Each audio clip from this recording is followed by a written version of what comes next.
नमस्कार दोस्तों, आज फिर आपका स्वागत है क्राउन इमिग्रेशन के यूट्यूब चैनल पर।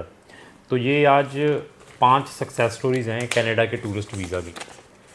ये 5 सक्सेस स्टोरीज़ हैं और बड़ी सरप्राइज की बात है कि एक वीज़ा इसमें से 3 साल के बाद आया है, टूरिस्ट वीज़ा।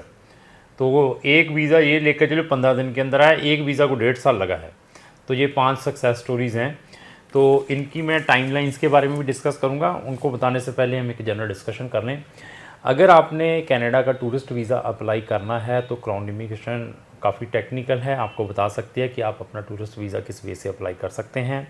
आपने अपना सुपर वीज़ा अप्लाई करना है, आपके पेरेंट्स ऑलरेडी वहाँ पर हैं, आपने टूरिज़म के लिए जाना है, उसमें भी हम आपकी हेल्प कर सकते हैं। आप ऑलरेडी वहाँ पर हैं, अपने पेरेंट्स को वहाँ पर इन्वाइट करना है, अपने सिबलिंग्स को वहाँ पर इन्वाइट करना है, उसमें भी क्राउन इमिग्रेशन आपकी हेल्प कर सकती है।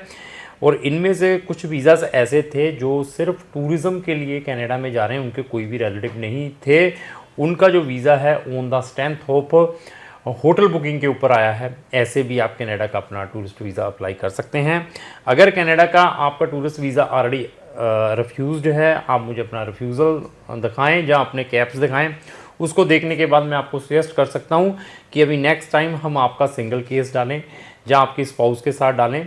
जहाँ डालने से पहले क्या क्या प्रिकॉशंस लेने चाहिए, आपके फंड्स किस वे से आपने एलेबोरेट की हैं, आपकी सोर्स ऑफ इनकम आपने किस वे से एलेबोरेट की है, कौन कौन से ऐसे इंपॉर्टेंट डॉक्यूमेंट जो आपने आईआरसीसी के पोर्टल के ऊपर अपलोड करने हैं before applying the tourist visa. ये वही टेक्निकल बता सकता है जो इस टाइप के वीज़ास को रेगुलर अप्लाई कर रहा है। तो इनकी मैं टाइमलाइंस के बारे में बताऊँ। जो सबसे पहले जो 3 साल बाद वीज़ा आया है वो मैं बताता हूँ। अभी ये देखिए, ये 3 साल बाद वीज़ा आया है। इसकी फ़ाइल जो हमने पोर्टल पर अपलोड की थी वो 14 सितंबर 2020 में, ठीक है। तो इसके 1 साल के बाद बायोमेट्रिक्स हुए थे। बायोमेट्रिक की काफ़ी दिक्कत चल रही थी ड्यू टू कोविड के कारण। तो इसके जो बायोमेट्रिक थे इस लेडी के 26 अगस्त 2021 में इसके बायोमेट्रिक हुए थे।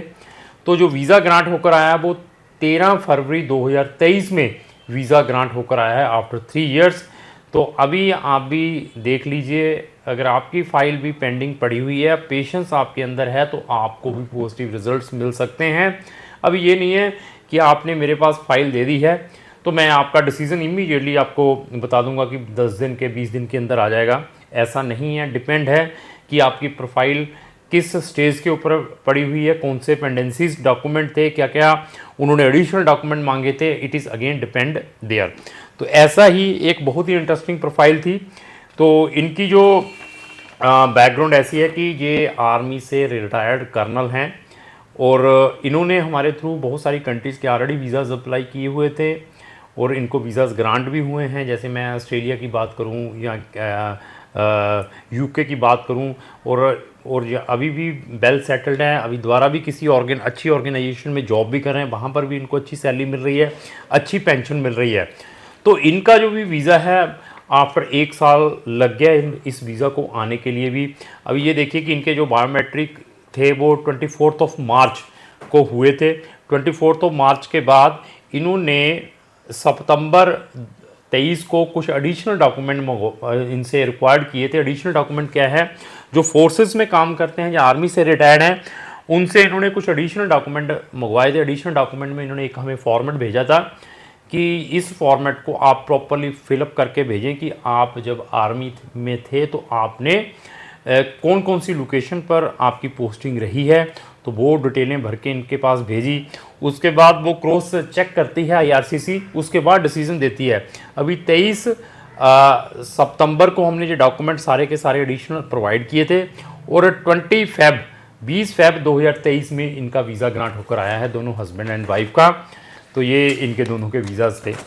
तो अभी ये भी एक बहुत ही इंटरेस्टिंग केस है। ये हमारे बहुत ही ओल्ड क्लाइंट हैं। तो इन्होंने हमारे से बहुत सारे कंट्रीज़ के वीज़ाज़ ऑलरेडी लिए हुए हैं। जॉर्जिया में भी इन्होंने लैंड परचेज़ की थी, फिर उसको डिस्पोज ऑफ करके इंडिया में भी आ गए। यहाँ पर भी बहुत अच्छे लैंडलॉर्ड हैं, ये एग्रीकल्चर का काम करते हैं। और हमारे थ्रू ये ऑस्ट्रेलिया भी गए थे टूरिज़म के लिए, इवन और भी बहुत सारी कंट्री में ट्रैवल करके आए हैं थ्रू क्राउन इमिग्रेशन। तो इन्होंने वहाँ पर एक मैरिज अटेंड करने के लिए जाना था कनाडा के अंदर, तो वहाँ से इनको इनविटेशन आया हुआ था। तो इनका वीज़ा बहुत ही फास्ट आया है। इनके जो बायोमेट्रिक है वो 9 फेब 2023 को 9 फरवरी को हुए थे, और इनका जो वीज़ा डिसीजन है वो 25 फेब को आ गया। ये दोनों का, मियाँ बीबी का 25 फेब को इनको वीज़ाज ग्रांट हुए हैं। तो ये थी इनकी 5 जो वीज़ा सक्सेस होकर आए हैं कनाडा के। इसी तरीके से हमारे पास और भी बहुत सारी प्रोफाइलें चल रही हैं, स्टूडेंट्स की भी चल रही हैं जिन्होंने अपने स्टूडेंट वीज़ा क्राउन इमिग्रेशन के थ्रू अप्लाई किए हुए हैं। ऐसे ही अनदर कैटेगरीज जैसे स्पाउस का ओपन वर्क परमिट है, वो भी केसेस हमने डाले हुए हैं कनाडा के। कनाडा से रिलेटेड अगर आपकी कोई भी क्वेरी है, आपने वहाँ पर पढ़ने के लिए जाना है, आप अपनी प्रोफाइल शेयर करें, उसको देखने के बाद वी कैन सजेस्ट।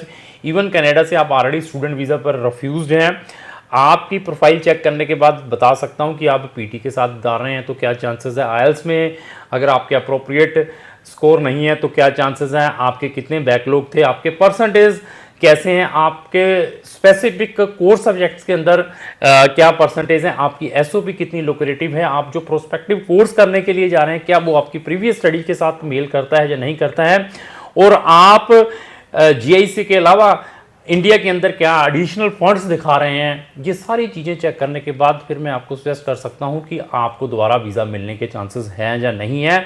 अगर आप प्रीवियसली 2 बार 3 बार कनाडा से ऑलरेडी रिफ्यूज हैं उन्हें स्टूडेंट वीज़ा।